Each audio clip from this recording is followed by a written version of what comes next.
Hi friends, welcome back to Mangalorean Taste Buds by Asha. Today I'll show you how I make aloo paratha.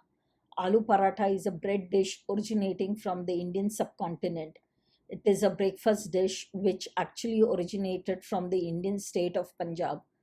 This recipe is one of the most popular breakfast dishes throughout western, central and northern region of India as well as in Punjab. This delicious aloo paratha is one of the most loved breakfast at my place, makes it appearance quite often. The best part of making paratha is that you can serve them for breakfast, lunch, dinner, as well as pack them in your lunch box. Even after some hours, the aloo paratha tastes delicious. There is no right or wrong way here to make aloo parathas. It always tastes good no matter how you make it, best served with a dollop of butter. If you haven't subscribed to my channel, please do subscribe. If you like this recipe, do give a thumbs up and click the like button. If you have tried this recipe, please leave a comment in the comment section below. So let's check out the ingredients. Here I have taken around 3 cups of whole wheat flour. You can also use half whole wheat flour and half maida, but I usually make it with whole wheat flour. Add salt as per taste, and then add water and knead the dough. Usually you require around 55% of water to knead the dough. Make a nice and stiff dough. It should not be very loose or runny. Add water as and when required. Don't add all the water at one go. Halfway through, when you have made a ball, add a little oil. Here I add around 2 tablespoons of oil, and then let the dough rest for a couple of minutes and then knead it to a nice smooth ball, and then let the dough rest for half an hour. I usually make it and keep it in an airtight container. You can use this for chapatis, puris, parathas. Keep on rolling till it is nice and smooth and soft. It should not be sticky. Now we'll make the aloo sabji. Here I have taken 4 boiled potatoes, mash them, add chopped coriander leaves as required. I like to add more coriander leaves.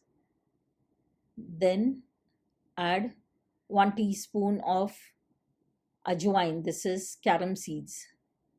It brings out a nice flavor. 1 teaspoon of chaat masala, 1 teaspoon of amchur powder, and 1 teaspoon of lemon juice. Now in a pan, take 1 teaspoon of oil and add 1 teaspoon of cumin seeds and wait till the cumin seeds crackle. Once the cumin seeds crackle, then you can add the ginger, garlic, green chili paste. I have added around 2 tablespoons. This is ginger, garlic, green chili and coriander leaves paste. The link is given in the description box below. This is nice and spicy, so you will have nice spicy aloo parathas.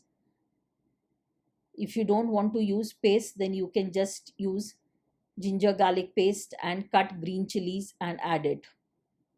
But I like to use the paste, fry it a little in oil and then add it to my parathas. Once it is fried, add around half teaspoon of turmeric powder and salt as per taste. Give it a nice good mix. The raw smell of the turmeric should also go. Then add the fried masala to the boiled potatoes. Mash all the potatoes, mix it well. At this point of time, you can check for salt, chaat masala, amchur, whatever you want.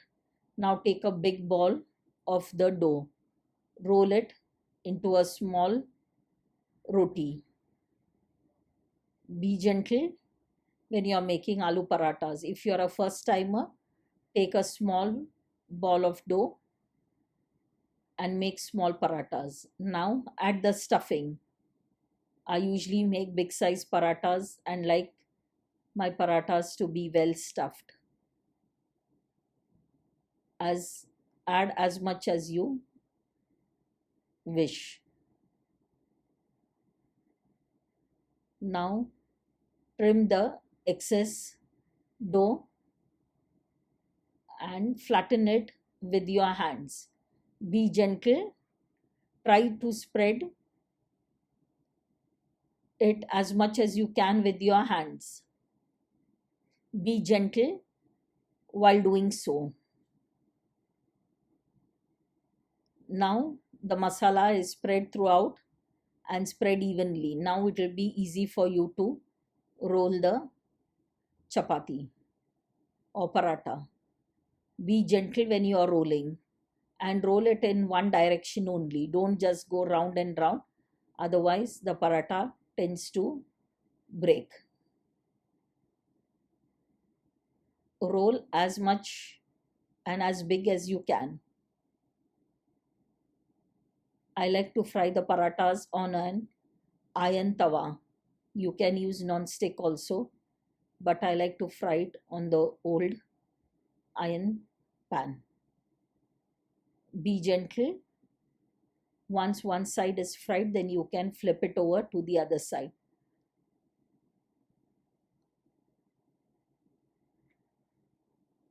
I use ghee for frying the parathas. You can use oil or butter as well. Ghee brings out a nice taste to the parathas. If you are having it hot, use ghee. If you are going to pack it for your lunch box, you can use a little oil,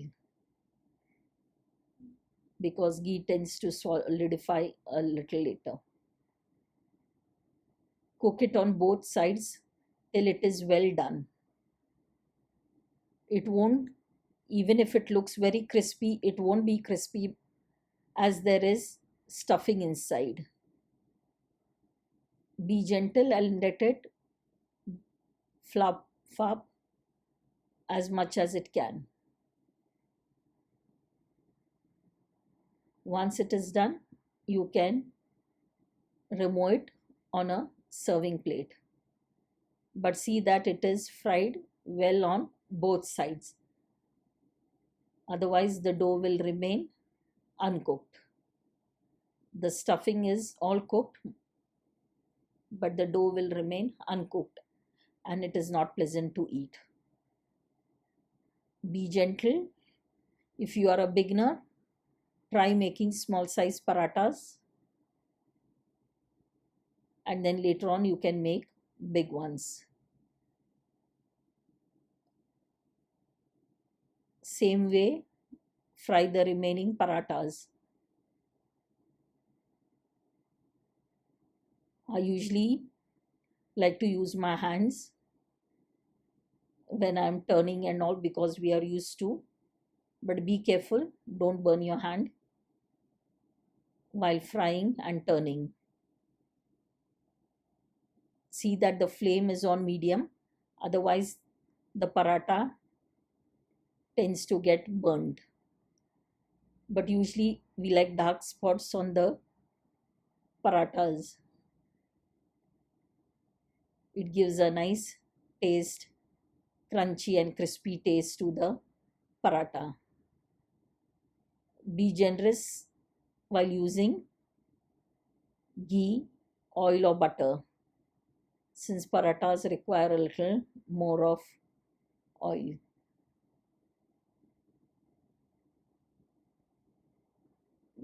Be gentle. I'm sure you will be able to make it.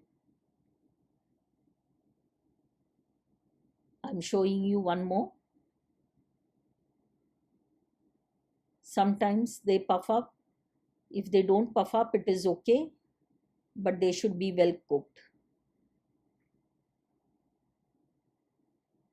The stuffing has to be nice and dry, as well as the dough should be nice and stiff.